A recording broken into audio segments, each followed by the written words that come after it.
अज्ञात चोरट्याने बंद घराचे कुलूप तोडून सोन्या चांदीचे दागिने लंपास केले।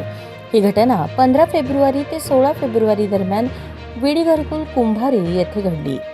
याबाबत भास्कर दशरथ चिंताकिंदी वय 36 राहणार ओ विभाग विडी घरकुल कुंभारी दक्षिण सोलापूर यांनी वळसंग पोलीस ठाण्यात फिर्याद दिली आहे।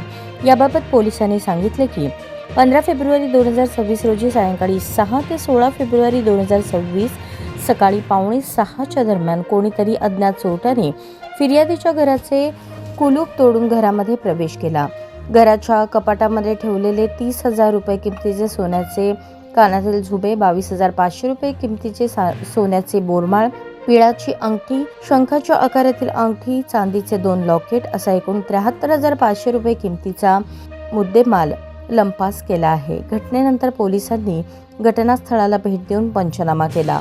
या प्रकरणी अज्ञात चोरट्याविरोधात वळसंग पोलीस ठाण्यात गुन्हा दाखल करण्यात आला असून पुढील तपास हेड कॉन्स्टेबल मोरे करत आहेत।